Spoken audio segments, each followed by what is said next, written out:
जुर्म करने के लिए ज़रूरी नहीं है कि कोई पेशेवर मुजरिम ही हो या फिर कोई वजह हो। बहुत बार ऐसा भी होता है कि बहुत काबिल, पढ़े लिखे, टैलेंटेड, जीनियस लोग भी गलत रास्ते पर, जुर्म के रास्ते पर चल पड़ते हैं।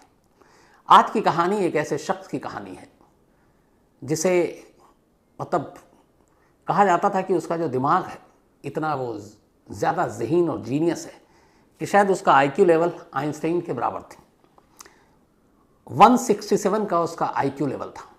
एक कहा जाता है कि अगर 130 के ऊपर जिसका हो, 130 के ऊपर, मतलब वो जीनियस है। और कहाँ 167। तो ये एक ऐसे लड़के की कहानी है जो इतना ज़हीन, इतना ब्रिलियंट, जिसने हार्वर्ड यूनिवर्सिटी से पढ़ाई की, 25 साल की उम्र में ही प्रोफेसर बन गया।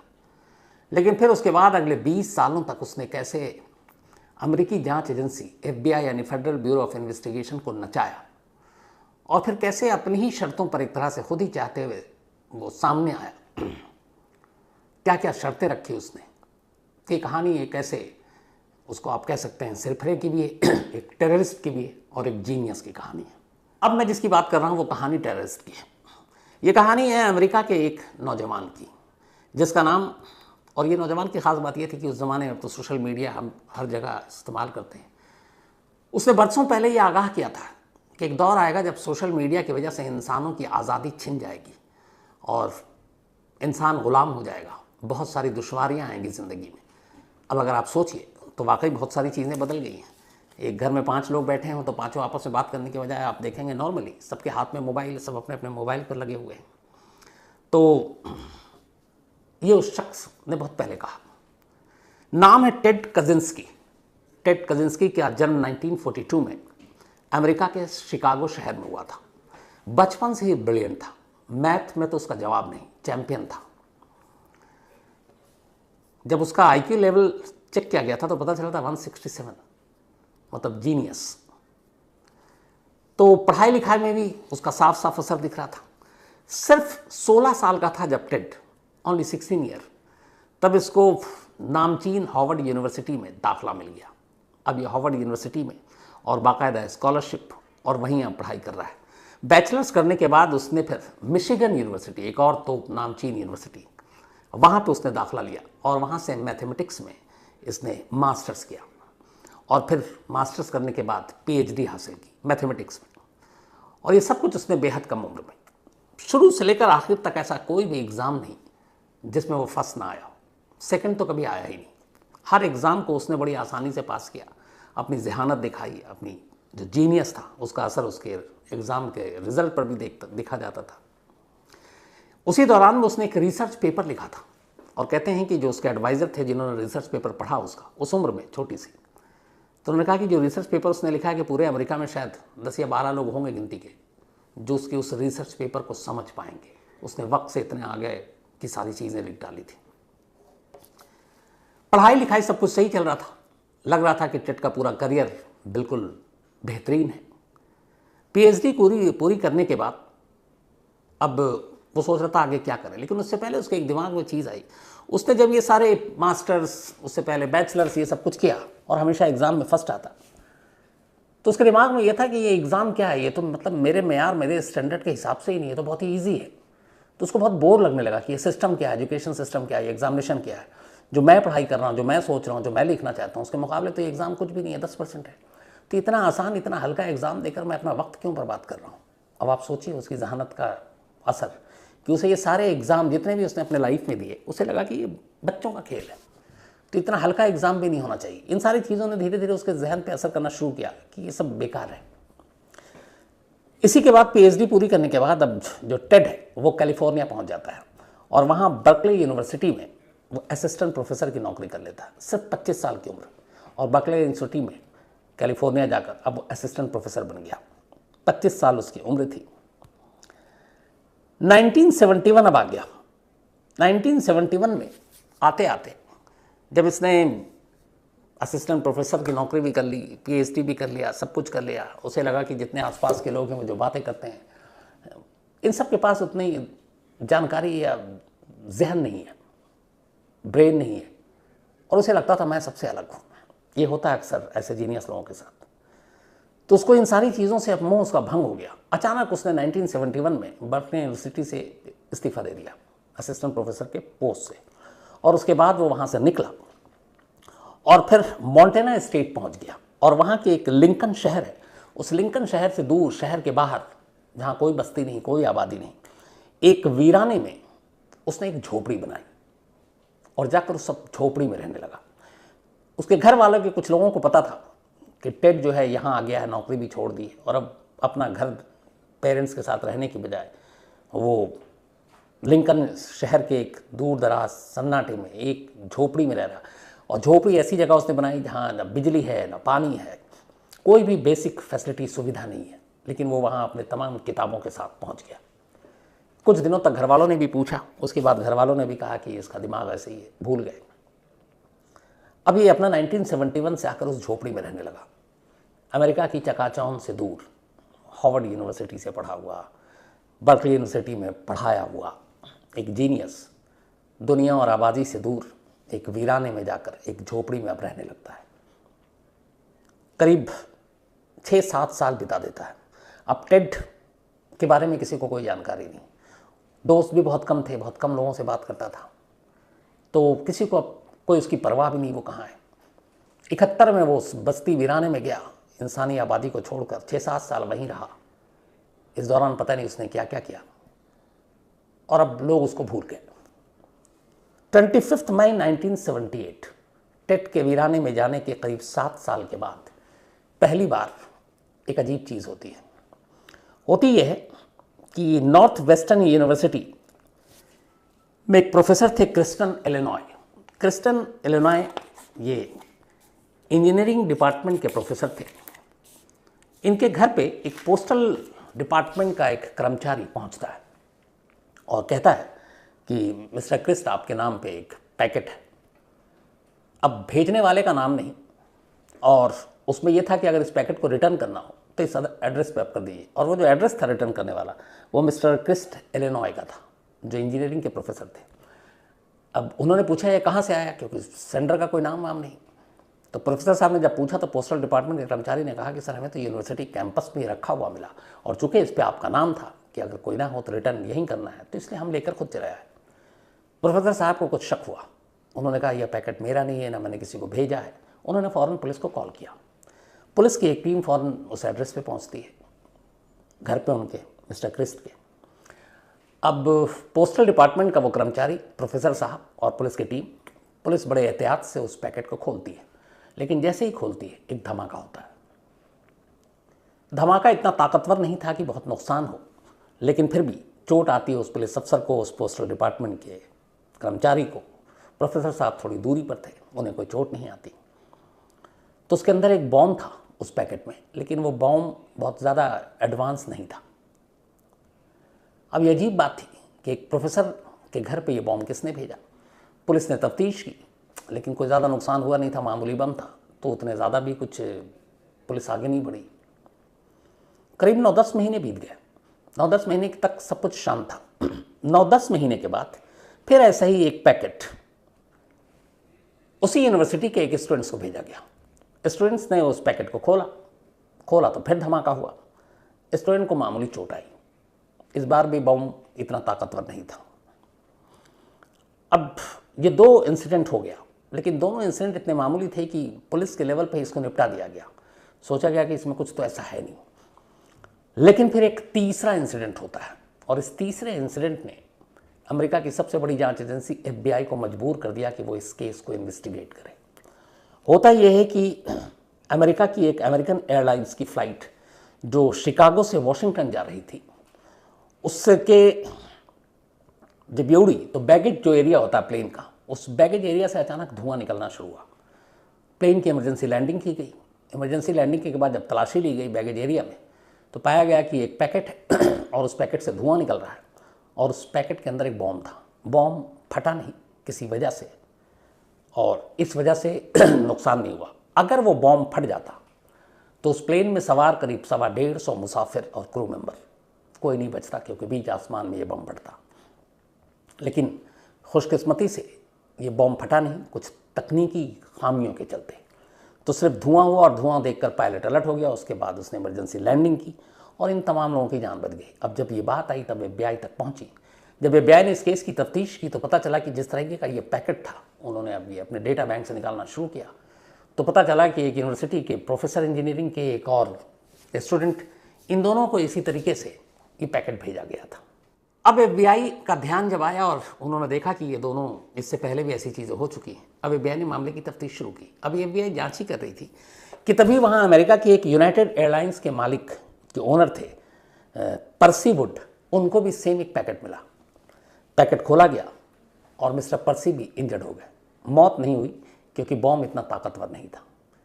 तब ये 4 इंसिडेंट हो चुके हैं, एक प्रोफेसर, एक स्टूडेंट, एक प्लेन में और एक एयरलाइंस के मालिक के पास। अब FBI लग गई तफ्तीश में कि ये मसला क्या है।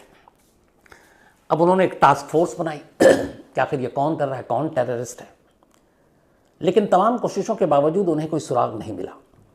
बम को बनाने में कोई ऐसी चीज़ जो इस्तेमाल हुआ था वो थोड़ी सी कॉमन थी, लेकिन वो शख्स कौन था, पुलिस को लगा कि यह है तो काम एक ही शख्स का, लेकिन कौन नहीं मालूम। बम के साथ कई बार जो कुछ नोट मिले उससे भी पुलिस को कोई ख़ास कामयाबी नहीं मिली। और इसके बाद FBI जो है अपनी तफ्तीश करती रही खाली हाथ, कोई क्लू नहीं, कहीं जानकारी नहीं।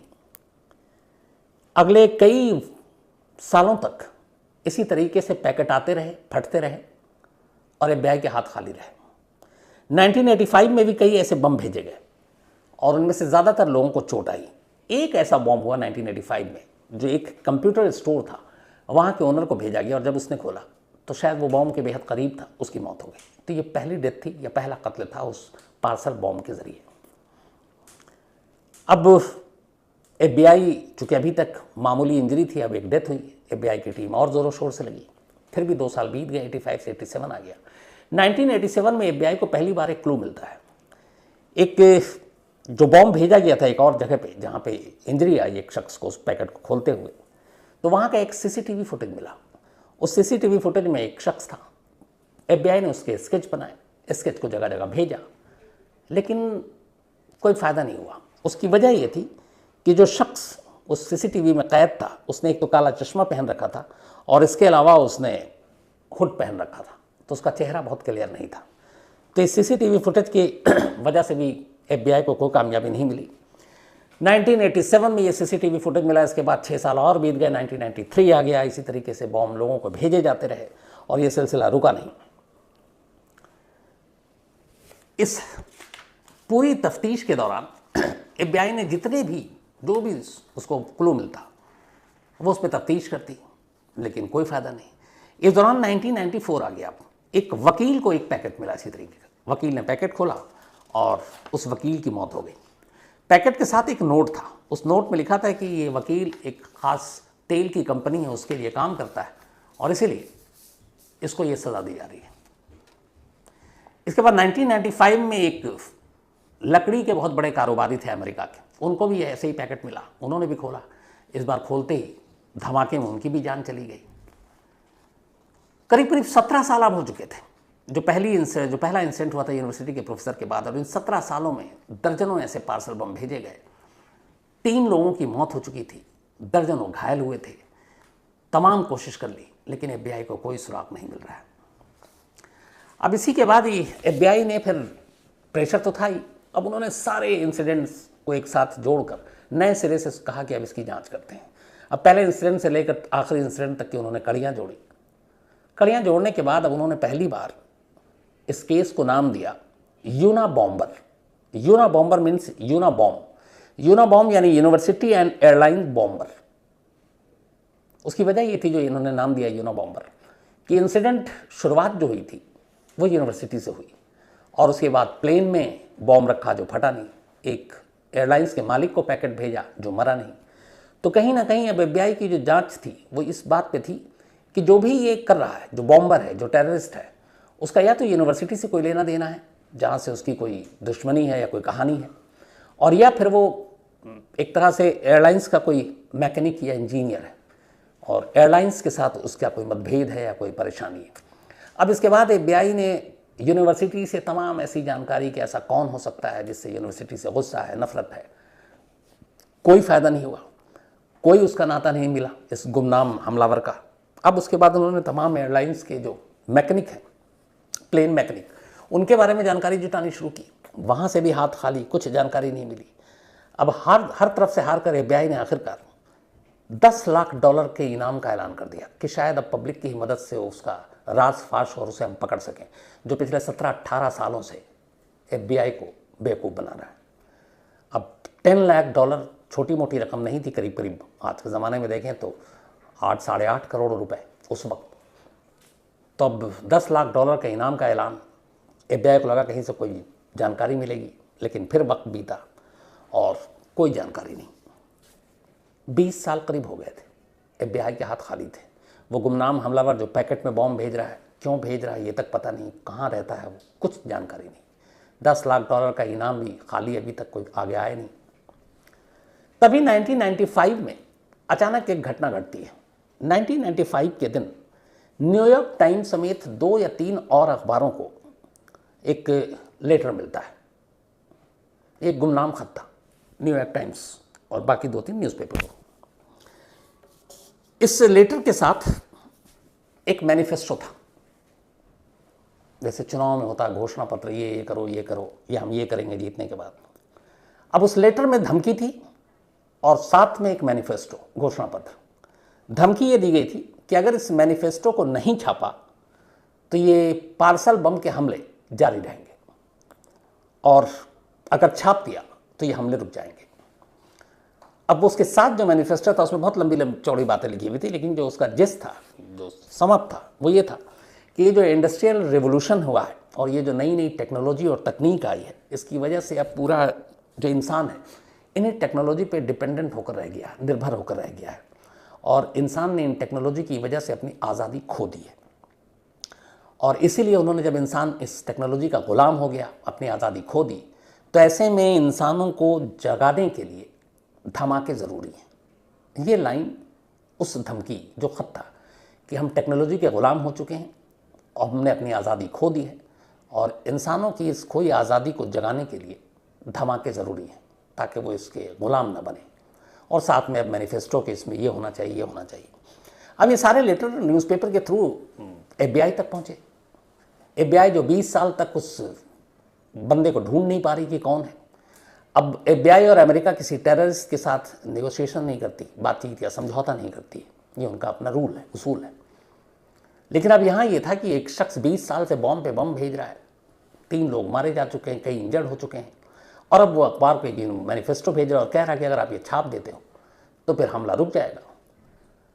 मीटिंग हुई, आला अफसरों से मंजूरी ली गई। फिर ये तय हुआ कि चूंकि इसको छापने में कोई नुकसान है नहीं, क्योंकि इसमें कोई ऐसी भड़काऊ बात नहीं है, कायदे से जो बातें लिखी थी वो बहुत ही, मतलब एक तरह से इंसानों की भलाई के लिए थी, तो उसमें ऐसी कोई चीज़ नहीं थी जो छापने से नुकसान हो सकता, बल्कि उसमें कुछ अच्छी चीज़ें थी, उससे इंसानों का भला होता। और फिर उसने ये भी लिखा था कि अगर आप ये छाप दोगे तो हमले रुक जाएंगे। लेकिन FBI को ये भी लगा कि अगर इस मैनिफेस्टो को छापते हैं तो क्या पता उसकी जो राइटिंग है, जिस तरीके से उसने लिखा है, शायद उससे कोई क्लू मिले, उसको पढ़ने के बाद अखबारों में कोई सामने आए और बताए कि ये ऐसा कौन लिख सकता है। तो FBI ने आखिरकार अपने आकाओं से इजाज़त ली और अखबारों को इजाज़त दी कि आप इस मैनिफेस्टो को छापो। इसके बाद न्यूयॉर्क टाइम्स समेत तमाम अखबारों में ये मैनिफेस्टो छपा, और साथ में खबर कि ये उसी पार्सल जो बॉम्ब भेजता है उसी का ये ख़त है, ये धमकी है और ये मैनिफेस्टो है, और ये हम छाप रहे हैं। अब अखबार में छपने के बाद FBI उम्मीद करने लगी, इंतज़ार करने लगी कि कोई तो आएगा जो शायद इस मैनिफेस्टो, उसकी राइटिंग, वो जिस तरीके की बातें लिख रहा है, उससे कोई क्लू दे जाए कि वो बंदा कौन हो सकता है, उसकी भाषा, उसकी लैंग्वेज के ज़रिए। लेकिन दिन पर दिन बीतते गए, FBI के हाथ अब भी खाली, कोई सामने नहीं आ रहा। करीब 6 महीने बीत गए।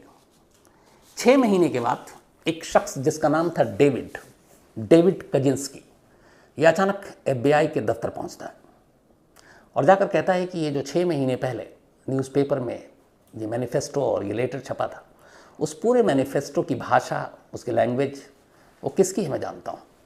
FBI हैरान, पहले तो पूछती है कि आपने अखबार 6 महीने पहले पढ़ा, आप क्यों आ रहे हो।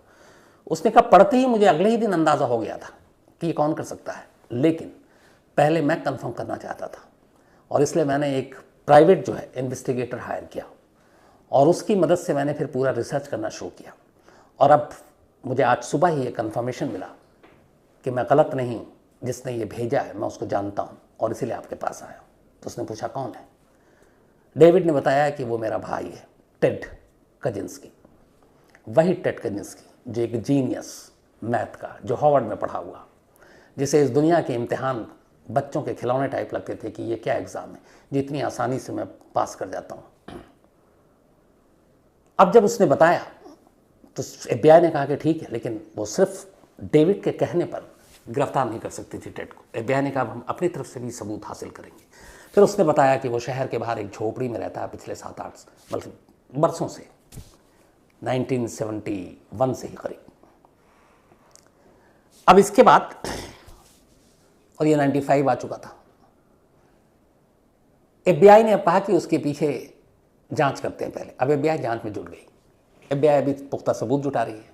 लेकिन इसी दौरान में गलती से ये जो डेविड कजिंस्की ने सारा खुलासा किया था, उस प्राइवेट इन्वेस्टिगेटर को जिसने हायर किया था, उसका एक दोस्त मीडिया में था। उसने उसको ये खुलासा कर दिया कि पार्सल बॉम्ब वर्ग की निशानदेही हो चुकी है, उसका नाम ये है, उसका भाई ये है। न्यूज़ चैनल में ये खबर चल गई। अब जैसे ही खबर चली, FBI को लगा कि इस खबर के बाद हो सकता है टेड अलर्ट हो जाए और भाग जाए। इसके बाद उनके पास कोई रास्ता नहीं था। खबर चलते ही अगले कुछ ही घंटों के अंदर वो भागकर उसी वीराने में पहुंचते हैं, उस झोपड़ी में। वहाँ जाते हैं, टेड वहाँ आराम से बैठा था, उसे अपने साथ ले जाते हैं। बाद में उस झोपड़ी की तलाशी लेते हैं। वहाँ बहुत सारे नोट, थीसिस, मैथमेटिक्स और बाकी चीज़ों के, और साथ में बॉम्ब बनाने की कुछ चीज़ें मिलती हैं। इससे साबित हो जाता है कि ये पार्सल बॉम्ब यहीं बनता था। इसके बाद अब उसे अदालत में पेश किया जाता है। उससे पूछा जाता है कि इतना काबिल, इतना जीनियस, इतना ज़हीन स्टूडेंट, एक प्रोफेसर भी रहा, क्यों वो लोगों को पार्सल बम फेंक कर ज़ख्मी कर रहा था या मार रहा था। तब उसने अपनी कहानी बताई। उसने कहा मैं मैथ का स्टूडेंट था, मुझे इन सारी चीज़ों में बहुत इंटरेस्ट था, मज़ा आता था। लेकिन इत्तेफाक से जो हमारा एजुकेशन सिस्टम है उसमें एक साइकोलॉजी भी थी हमारे लिए, एक ऑप्शनल या उसको कहें आप सब्जेक्ट। तो बोला मेरा उसमें कोई इंटरेस्ट नहीं था, लेकिन चूंकि एक सिस्टम है यूनिवर्सिटी की, एक डिग्री हासिल करने के लिए, एक बैचलर या फिर मास्टर, तो उसमें कई चीज़ें होती हैं। तो उसने कहा कि मुझे जबरन उस जो साइकोलॉजी का है उसकी क्लास अटेंड करनी पड़ती थी। लेकिन वो क्लास अजीब होती थी। वहाँ पे जैसे मुझे गाली दिया जाता या मुझे थप्पड़ मारा जाता, और वो इसलिए नहीं कि वो मुझसे दुश्मनी थी, बल्कि इसलिए ताकि जब वो मुझे गाली दे रहे हैं, मुझे अब्यूज़ कर रहे हैं, बुरा भला कर रहे हैं या मुझे थप्पड़ मार रहे हैं, तो मेरे चेहरे का रिएक्शन क्या, हाव भाव क्या, उसे कैमरे में कैद कर रहे हैं। फिर बाद में दिखाते थे कि देखो जब तुम आए तो ऐसे नॉर्मल थे, तुमसे हाय हेलो किया तो तुम्हारे चेहरे का रिएक्शन ये था, थप्पड़ मारा तो अचानक तुम्हारा चेहरे का रंग यूँ बदला, गाली दी तो तुम्हारे चेहरे का रंग यूँ बदला। तो बोले ये चीज़ें मुझे बहुत बुरी लगती थी। धीरे धीरे उसके अंदर ये बात एक बैठ गई कि शायद ये उसका इंसल्ट या बेइज्जती कर रहे हैं। और इसके बाद फिर लड़कियों की तरफ भी उसको इन चीज़ों की वजह से लगा कि शायद लड़कियां जो हैं उसकी बेइज्जती कर रही हैं इन ऐसे वीडियोस को देखकर। उसे लगा कि ये सब बेकार है। और उसके बाद वो निकल गया वीराने में, और उसने कहा कि अब ऐसे जो लोग हैं जो ख़ासतौर पर सिस्टम से जुड़े हुए, एजुकेशन से जुड़े हुए, फिर इनको सिखाते हैं। और उसी में से एक वो प्रोफेसर थे जिससे उसने शुरुआत की। फिर कई स्टूडेंट्स थे, कुछ उसमें साइकोलॉजी के थे टीचर, उनको भी भेजा। पर उसने अपना जुर्म कबूल कर लिया। 4 मई 1998 इत्तेफाक से, ये भी मई का महीना है, 4 मई 1998 को टेड ने अपने सारे जुर्म कबूल किए। 3 मर्डर थे, बाकी इतनी सारी जो उसने ज़ख्मी किया था लोगों को। एक प्लेन तो बच गया अगर वो ब्लास्ट हो जाता तो फिर उसके ऊपर अदालत ने मुकदमा चला और फैसला सुनाया गया। टेड को उम्र कैद की सज़ा सुनाई गई, यानी कि जब तक वो ज़िंदा है जेल में रहेगा। 1998 में ये सज़ा सुनाई गई थी। 25 साल हो गए हैं, टेड अभी जेल में है। इसके आगे जो भी अपडेट होगा मैं आप तक ज़रूर पहुंचाऊंगा। लेकिन एक जीनियस का ये हश्र वाकई अफसोस होता है, जिसका IQ लेवल कहते हैं कि आइंस्टाइन जितना था, बल्कि हो सकता है ज़्यादा था। तो ये